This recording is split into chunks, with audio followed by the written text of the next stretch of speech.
सबको नमस्कार। पिछले लेक्चर में हमने इस उन्नत मेट्स तक किया है। अब इस लेक्चर में हम यांत्रिक मेट्स में सॉलिड वर्क्स में उपलब्ध यांत्रिक मेट्स पर बात करेंगे। हम यहाँ पर देखेंगे cam mate, slot mate, hinge, gear rack और पिनियन पेंच और यूनिवर्सल जॉइंट। इनमें से हमने हिंज मेट और गियर मेट पहले ही कर लिए हैं, तो अब इस लेक्चर में हम इस कैम मेट से शुरू करेंगे। तो इस कैम मेट के लिए मैंने कुछ पुर्जों को लोड किया है, आप यहाँ देख सकते हैं। तो इस विशेष भाग को कैम कहा जाता है। यह कैम की सतह है और यह इसके पीछे लगाया जाने वाला है। आइए अब इसे जोड़ें। हम इसको इस पर जोड़ेंगे।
अब यहाँ हमारे पास यह कैम है जिसे घुमाया जा सकता है, जिसे इस शाफ्ट के अनुदिश घुमाया जा सकता है, और हमारे पास एक अनुसारी है जो यहाँ पर आ सकता है। इस प्रकार की कैम का उपयोग आमतौर पर क्रिस्टल सिलेंडर इंजन में किया जाता है, जिसे आमतौर पर वाल्व खोलने के लिए इस्तेमाल किया जाता है। तो कैम यांत्रिकी में हम मीट में जाएंगे।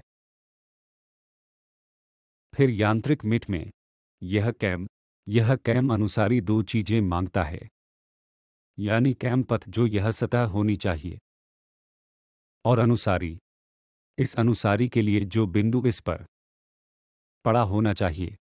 तो यह कैम पथ सिर्फ केंद्र का चयन करें। आप ठीक है क्लिक करें। तो अब हम देख सकते हैं जैसे हम इसको घुमाते हैं, हम देख सकते हैं यह अनुसारी इस कैम की सतह से जुड़ा हुआ है।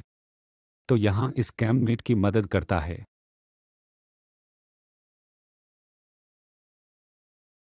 इसलिए यह था यांत्रिक मेट्स में उपलब्ध कैम मेट। तो अगला है यह स्लॉट। तो उसके लिए कुछ और ज्यामिति लोड होगी। हम सिर्फ इनको हटा देते हैं, कंपोनेंट डालेंगे।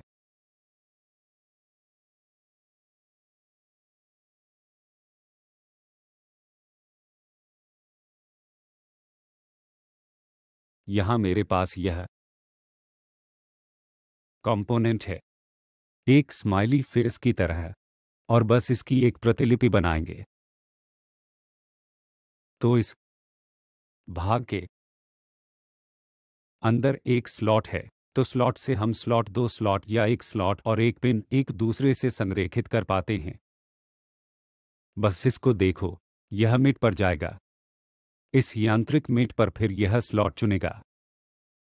इस स्लॉट के लिए हमें दो चयनों को मिलाना होगा, यानी यह स्लॉट और यह स्लॉट। अब स्लॉट एक दूसरे के ऊपर फिक्स हैं, तो चलिए अब हम इस वाले को लगाते हैं। हम देख सकते हैं यह दूसरे स्लॉट के साथ एक रेखा में चलता है। तो इसे बेहतर बनाने के लिए इन दोनों को जोड़ देंगे।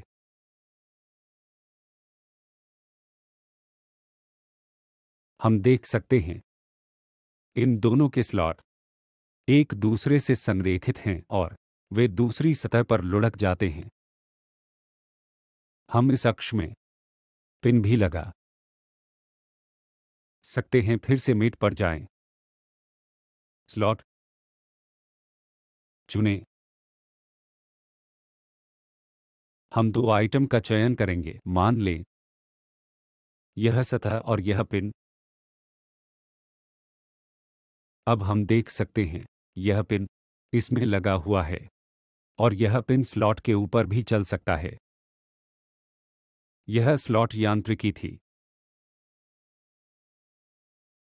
यहां अगला उपलब्ध मेट है हिंज मैकेनिज्म, जिसके बारे में हम पहले ही बात कर चुके हैं। अब हम इस गियर मेट के बारे में बात करेंगे। मैं गियर मेट्स के लिए कुछ भाग लोड करता हूं।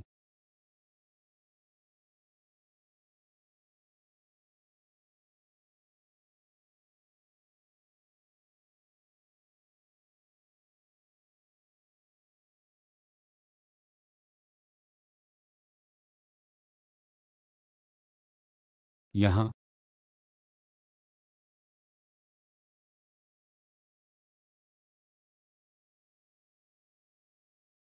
हमारे पास यह गियर है और यह इसकी हाउसिंग है। चलिए पहले इस हाउसिंग को सेट करते हैं।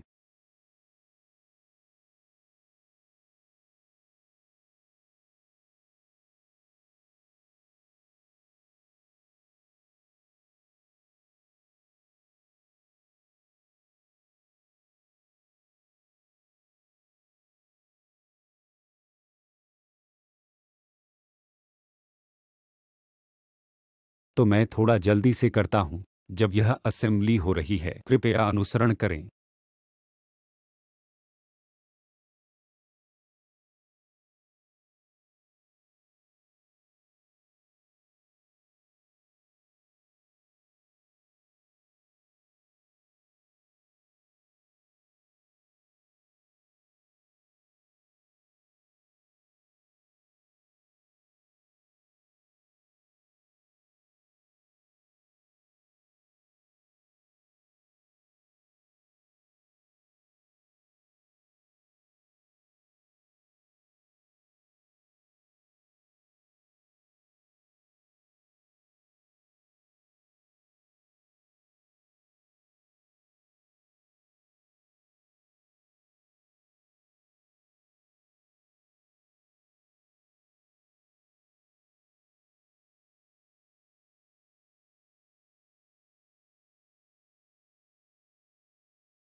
तो यहाँ हमारे पास यह स्पर गियर है जो इस एक्सल के इर्द गिर्द रोटेट कर रहा है। हमें वैसा दूसरा चाहिए, तो इसको कॉपी करेंगे, इसकी एक प्रतिलिपि बनाएंगे।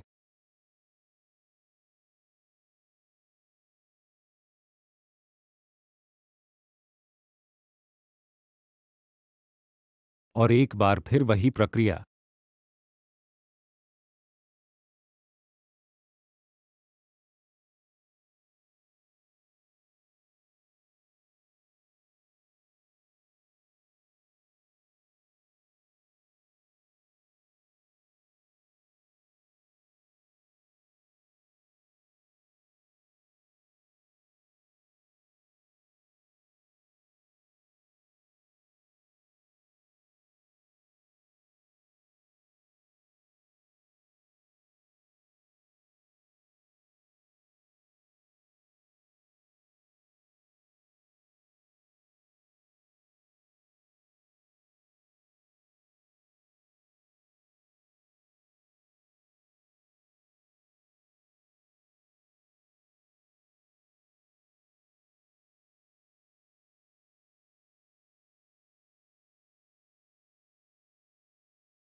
हमें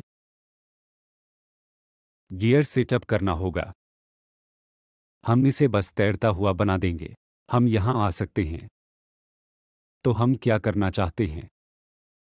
इस रोटेशन को संरेखित करना चाहते हैं और यह दूसरे की रोटेशन को प्रभावित करेगा, क्योंकि इसके लिए हमें उन्हें, आप जानते हैं, उन्हें एक प्लेन पर सेट करना होगा। तो इन दो बाहरी भागों को चुनेंगे, मेट पर क्लिक करेंगे और इसे कोइंसिडेंट के रूप में संरेखित करेंगे। अब ठीक है पर क्लिक करें। अब ये दोनों एकल प्लेन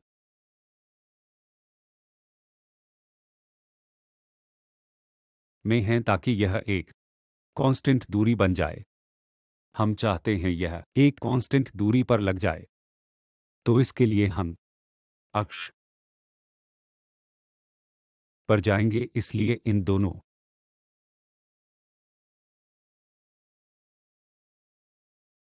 एक्सल के अक्ष हम अब मेट कर सकते हैं। यह यहाँ मेल खा रहा है तो वे एक दूसरे के साथ मेल खाएंगे, परंतु इससे पहले हमें उन्हें चुनना होगा, उन्हें उचित दूरी पर रखना होगा। तो उन्हें बहुत अच्छी तरह पंक्तिबद्ध करेंगे। आप अपना समय ले सकते हैं। इस तरह हम पंक्तिबद्ध करेंगे। तो अब फिर से इस तरह केंद्रीय शाफ्ट को मेल कराएंगे और यहाँ हमारे पास यह ऑफसेट है। क्लिक करेंगे और स्वचालित रूप से इसकी पिछली पोजीशन में वापस कर देंगे और उसे लॉक कर देंगे। अब यह है, हम ठीक है पर क्लिक करेंगे, अक्ष को छुपा देंगे। तो यहाँ हमारे पास है। हम इसे चलता हुआ देख सकते हैं क्योंकि यह शाफ्ट यहाँ स्थिर नहीं है, तो हमें इसे स्थिर करना होगा।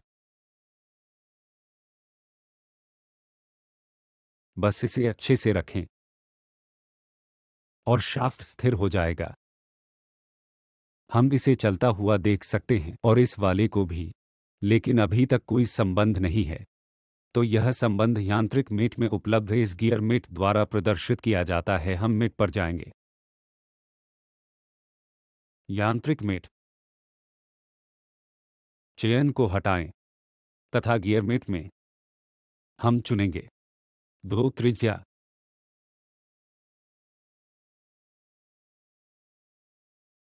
मान लें यह और यह, इसलिए यह गियर मेट स्वतः ही इन दोनों के बीच अनुपात का पता लगा लेता है। इसने गियर और पिनियन के बीच के अनुपात का पता लगा लिया है और जैसे ही हम ठीक है को क्लिक करेंगे, यह इसे लिंक कर देगा। तो जब हम इस गियर को दिशा में चलाते हैं, यह अपने आप दूसरे वाले में स्थानांतरित हो जाता है। तो दूसरे मामले में भी ऐसा ही है, परंतु इस मामले में हम इस दिशा को संभवतः अधिकेंद्र गियरों तथा अन्य के मामले में उल्टा कर सकते हैं। हालांकि हम इन दिशाओं को उल्टा कर सकते हैं, तो हम जाएंगे जहां हमारे पास है। हम रिवर्स नाम का एक विकल्प देख सकते हैं। तो अब पिच करें, अब जांच करें। तो दोनों एक ही दिशा में चल रहे हैं।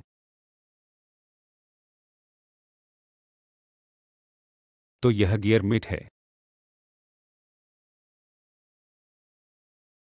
अब जिस अगले मेट पर चर्चा करेंगे वह है रैक और पिनियन, जिसके लिए सभी एक ज्यामिति लोड करेंगे।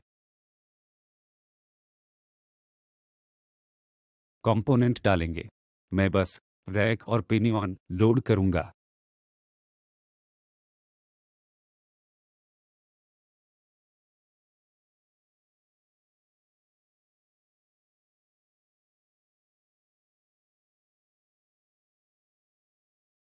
यहां हमारे पास यह रैक है और यह इसके ऊपर एक पिनियन। तो यह रैक और पिनियन यह करना चाहते हैं, जबकि इस गियर पिनियन की गति इस रैक को बदल देगी। ये आमतौर पर कन्वेयर बेल्ट में इस्तेमाल होते हैं। तो सिर्फ इस रैक और पिनियन को सेट करते हैं। मैं इन्हें दूसरे के ऊपर संरेखित कर दूंगा।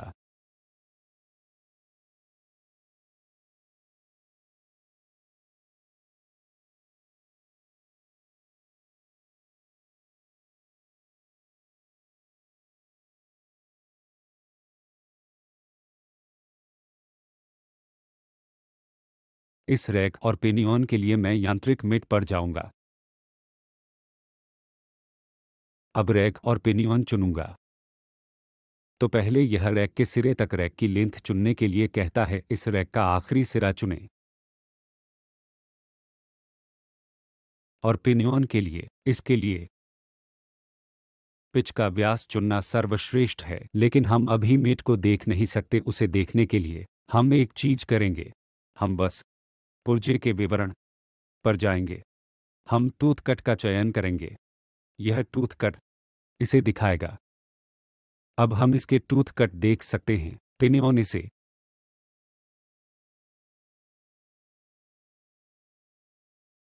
संरेखित करेगा। तो अब फिर से इस रैक और पिनियन मेट पर जाएंगे। तो अब हम फिर से इस रैक और इस पिच व्यास को चुन सकते हैं। ठीक है पर क्लिक करें। हालांकि यह अन्य दिशाओं में भी चल सकता है, तो इसके लिए हमें इस अक्ष को स्थिर करना होगा। हम देख सकते हैं यह ऊपरी दिशा में चल सकता है, तो इसे स्थिर करने के लिए हमें इसे इस पोजीशन में लॉक करना होगा। उसके लिए मैं इन दोनों को अच्छी तरह संरेखित करूंगा, जैसा हमने इस गियर में किया है। तो अब चुनें। मैं कहूंगा अक्ष दिखाने के लिए कहें, इस अक्ष को चुनें और इस मेट का बेस इसे कोइंसिडेंट बनाएगा और एक ऑक्सी पर। तो अब जब यह रैक और पिनियन आगे बढ़ता है, आप इसे रोटेट करते हुए देख सकते हैं। अगर हम इसे लॉक कर दें और इस रैक को चलाएं, हम इसे रोटेट होते हुए देख सकते हैं।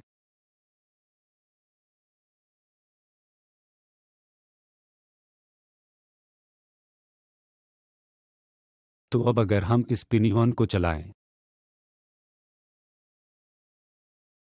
हम इसे रोटेट होते हुए देख सकते हैं। हम गियर असेंबली की तरह दिशा उल्टी भी कर सकते हैं। यह थी रैक और पिनियन गति। तो यहाँ अगला उपलब्ध यांत्रिक मेट स्क्रू है। स्क्रू पर हम पहले ही बात कर चुके हैं। अब इस यूनिवर्सल जॉइंट की जांच करेंगे। हालांकि इसे असेंबलियों में अक्सर इस्तेमाल नहीं किया जाता, क्योंकि ऐसा करने के लिए कई घुमाव भी होते हैं। तो हम बस सिर्फ इसकी जांच करेंगे। यूनिवर्सल जॉइंट पर जाएंगे, कुछ पुर्जों को बाहर से लाएंगे।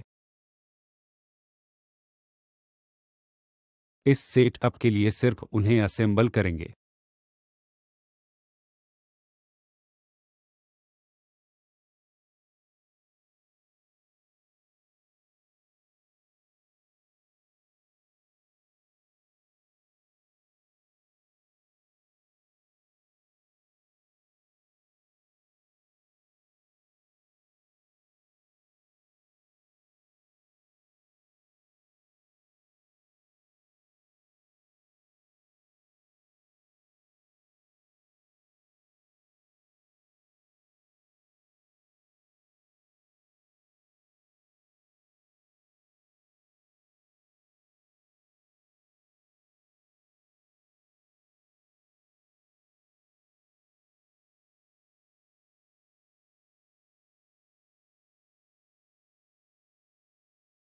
यहां हमें इस शाफ्ट कपलर को कॉपी करना है।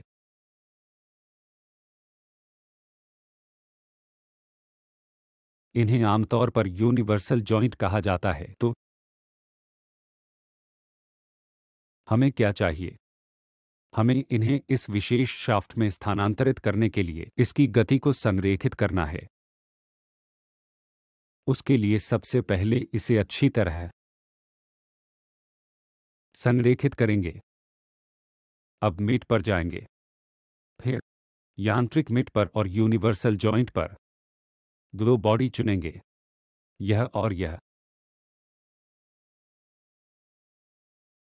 ठीक है पर क्लिक करें। अब आप देख सकते हैं जैसे हम इसमें से एक को रोटेट करते हैं, दूसरा शाफ्ट इसके साथ पूरा संयुक्त है और अच्छी तरह चल रहा है। यह है यूनिवर्सल जॉइंट।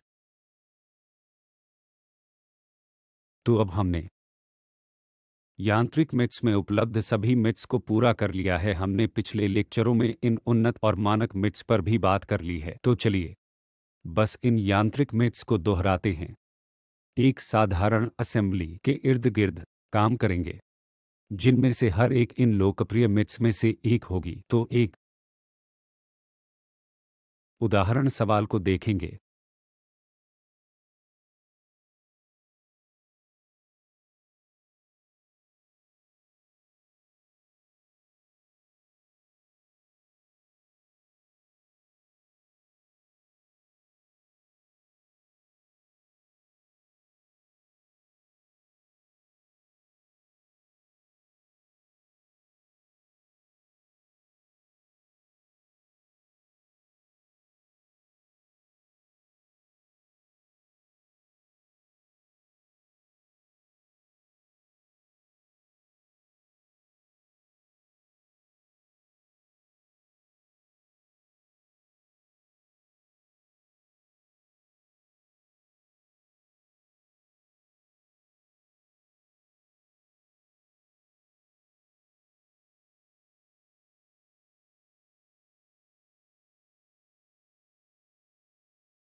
तो अब हम इस पर नज़र डालते हैं।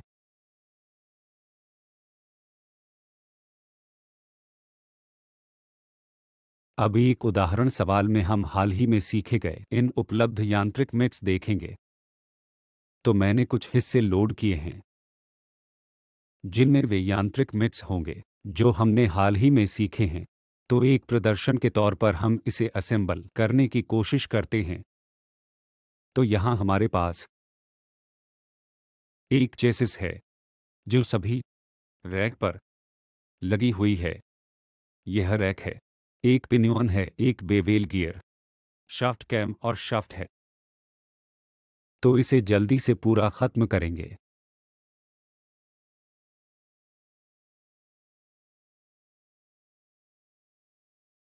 इस रॉड को यहाँ लगाएंगे।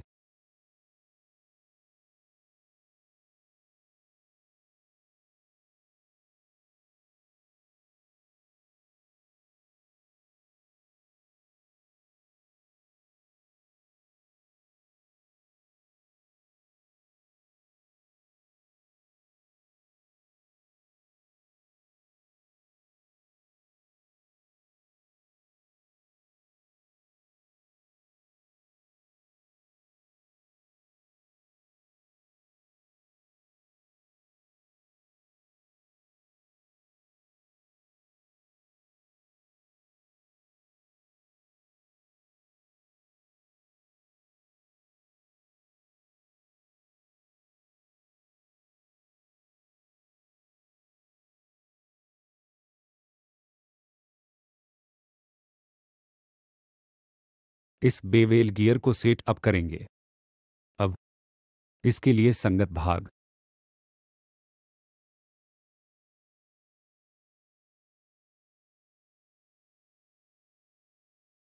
मैं थोड़ा जल्दी कर रहा हूं, आप अनुसरण कर सकते हैं। तो इस स्लॉट के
ऊपर पिनियन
लगा देते हैं। हमने यह असेंबली पूरी कर ली है, लेकिन इसका यांत्रिक गति भाग अभी लगा नहीं है।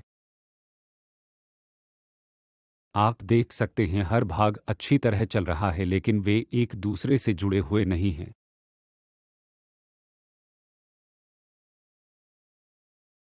इसे अभी ठीक करना है। तो इसके लिए गियर असेंबली की तरह हमें उन्हें अच्छी तरह संरेखित करना है और यह दिशा तय करनी है। मान लें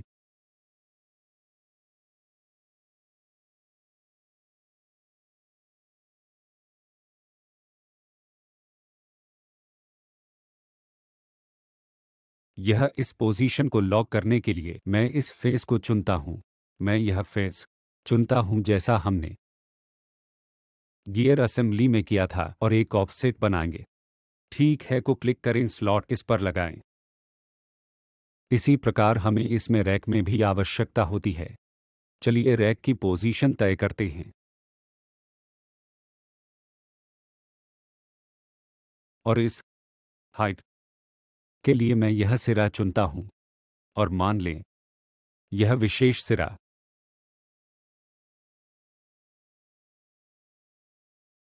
एक ऑफसेट से मिलता है। मैं अनुरूप ऑफसेट चुनता हूं। अब इन यांत्रिक मेट्स को संरेखित करूंगा तो मेट पर जाऊंगा, फिर यांत्रिक मेट्स पर पहले गियर पर जाऊंगा। इन दोनों के बीच एक संबंध सेट करूंगा तो पहले इस शाफ्ट को गति को इस विशेष बेवेल गियर में परिवर्तित करना होगा। सब इस अंदरूनी शाफ्ट के सिरे को चुनें और इस बाहरी शाफ्ट के सिरे को ठीक है को क्लिक करें। अब इस शाफ्ट को रोटेट करने पर हम गियर को रोटेट होते हुए देख सकते हैं। अब इन दोनों मेट्स के बीच फिर से एक संबंध सेट करें। गियर मेट चुनें, मान लें यह, और गियर व्यास दूरी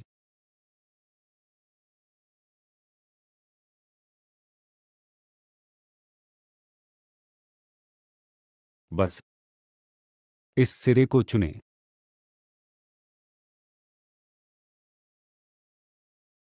इसका आकार बढ़ाएं, मान लें यह सिरा, और इस दूसरे बेवेल गियर के लिए सिरा।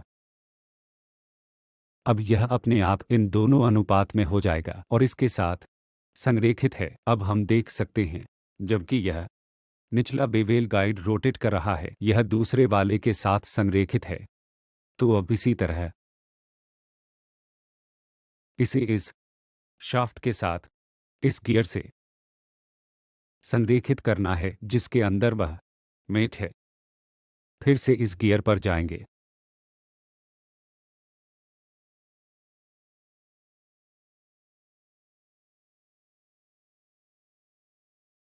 और इस शाफ्ट को गियर में परिवर्तित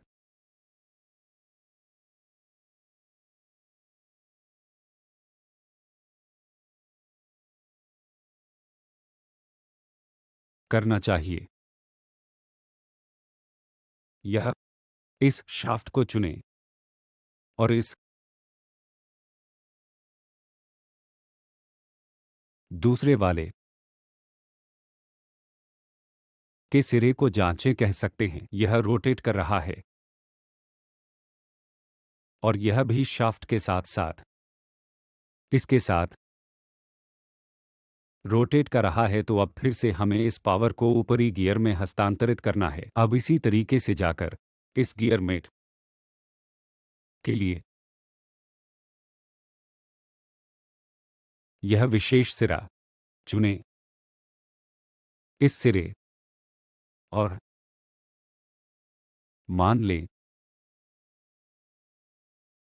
इस सिरे का संबंध व्यास अनुपात से देखें। इन दोनों के लिए व्यास अनुपात एक ही है। तो जब हम इसे हिलाते हैं यह रोटेट करता है, लेकिन रैक अभी भी लगाया जाना है। तो इस रैक के लिए मेट पर जाएंगे और यांत्रिक मेट्स पर जाएंगे और इस रैक और पिनियन पर, जैसा कि आप जानते हैं यह इस रैक सिरे की लेंथ मांगता है और यह पिनियन चुनेंगे। अभी के लिए इसे लगभग चुनेंगे और हम इसे चलते हुए देख सकते हैं।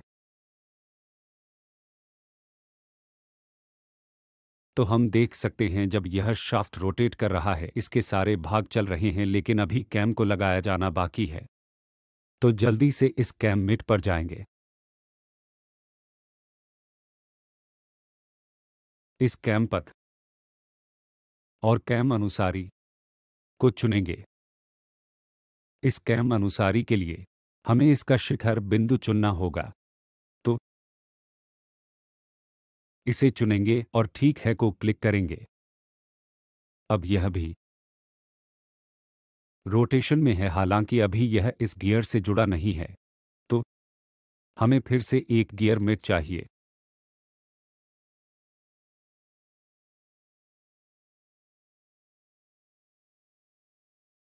इस कैम व्यास को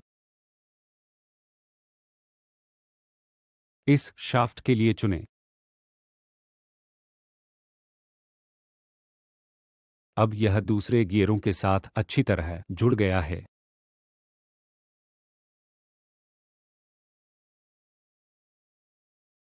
अब देख सकते हैं यह शाफ्ट इन यांत्रिक मिक्स को इस्तेमाल करके इन सभी विशेष भागों को पावर दे रहा है। लेकिन यह हैंडल अभी लगाया जाना है। तो क्योंकि हमने इससे शाफ्ट को पावर हस्तांतरित नहीं किया है, हम यह भी कर सकते हैं। तो हम फिर से गियर मेट पर जाएंगे। यांत्रिक मेट्स, फिर गियर मेट चुनें। हमें यह पारदर्शी को मिलाना है ताकि हम अंदरूनी भाग देख सकें। मैंने चुन लिया।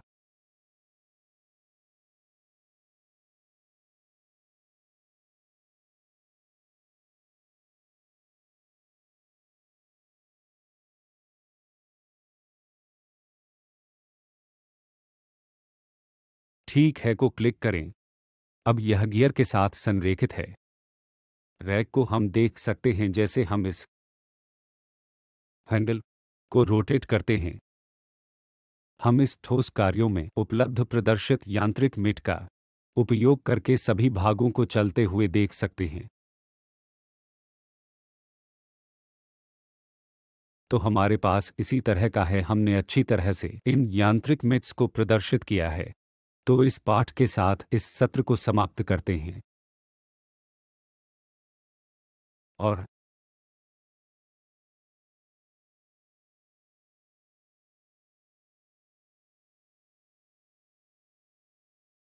तो इसके साथ हम इस सत्र के अंत पर आ गए हैं और इसको यहीं समाप्त करेंगे। और आपका बहुत धन्यवाद। आपका दिन शुभ हो।